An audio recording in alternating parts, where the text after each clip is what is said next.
E aí, gente, como é que vocês estão? Vocês estão bem? Eu espero que vocês estejam ótimos, porque a gente hoje vai começar mais uma aula de língua portuguesa. Vamos para a aula? E aí, gente, tudo bem? Vamos aprender hoje um pouquinho mais sobre aposto?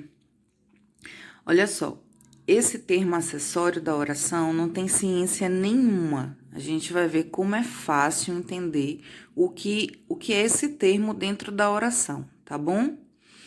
Bem, no meu esquema aqui vocês podem perceber que a primeira informação que eu coloco sobre o tema é de que ele é um termo acessório. A gente já viu o que isso significa, que existem os termos essenciais, né, que é o sujeito e o predicado, existem os termos integrantes e os termos acessórios. Os termos acessórios, a gente já viu para que eles servem. Eles, na verdade, adicionam dentro da oração informações. Se a gente retira eles, isso não prejudica o sentido da minha oração. Porém, quando a gente coloca um acessório, a gente dá uma levantada, a gente adiciona significado, a gente enriquece a nossa oração. Então vamos lá. A segunda informação que eu coloquei aqui sobre o aposto é que ele é empregado dentro da oração para detalhar, esclarecer, especificar, enumerar ou explicar um nome ao qual ele se refere. Ou seja, esse termo, ele sempre vai estar ligado a um nome, né? Explicando esse nome. Tá bom? Outra informação que eu coloquei aqui, ó, é que geralmente, gente, por que eu coloquei geralmente? Porque o aposto ele pode não aparecer entre vírgulas ou após dois pontos, tá bom? Então, ele geralmente aparece ou entre duas vírgulas ou após dois pontos. A gente vai ver isso nos exemplos, tá bom? Bem, agora vamos entender esse termo dentro da oração. Como é que ele se comporta dentro da oração? Gente, é muito fácil mesmo. Eu coloquei aqui na minha oração, Machado de Assis, escritor brasileiro, escreveu Dom Casmurro. Reparem, se eu tiro esse termo aqui, ó, escritor brasileiro, não existe nenhuma deficiência na minha oração de sentido. Se eu falar para vocês, gente, Machado de Assis escreveu Dom Casmurro. Vocês conseguiram compreender perfeitamente essa oração? Sim. Agora, quando eu adiciono uma informação, olha só, Machado de Assis, entre vírgulas, tá? Escritor brasileiro escreveu Dom Casmurro. Eu estou adicionando informação e, portanto, deixando a minha oração mais rica em sentido. Olha só, outra coisa que eu quero também deixar claro para vocês é que se entre essas vírgulas aqui aparecer um verbo, já não vai ser mais um aposto. Isso daqui já vai ser uma outra oração, tá? Provavelmente uma oração subordinada substantiva positiva, mas isso já é um assunto para uma outra aula. Eu vou dar um exemplo aqui. Se eu colocasse assim, ó, Machado de Assis, escritor que escreveu Dom Casmurro, aí já botei aqui o escreveu dentro das vírgulas, é brasileiro. Se eu fizesse a oração dessa forma, eu já tenho entre vírgulas uma outra oração, tá bom? Então, não vamos confundir.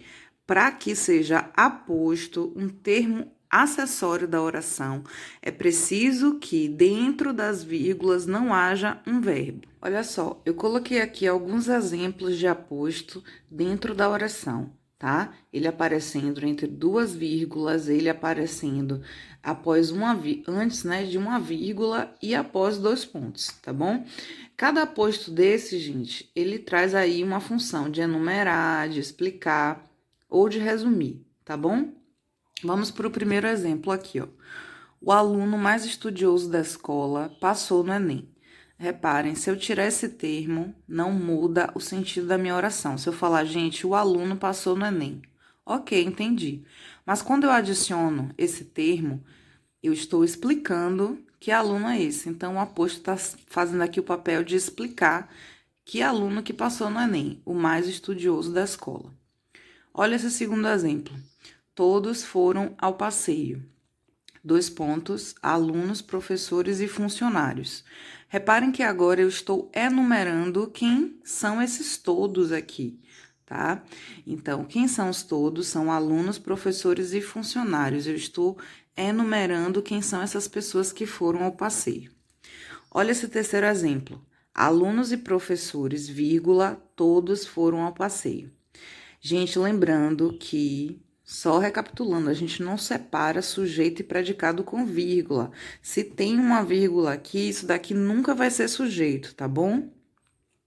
Então, olha só. Outra coisa também, vocês repararam que em todos esses exemplos o aposto sempre está relacionado com o nome? Aqui está relacionado com o substantivo aluno, certo? Eu estou explicando esse substantivo. Aqui, o termo aposto está enumerando esse pronome aqui, ó, todos, né?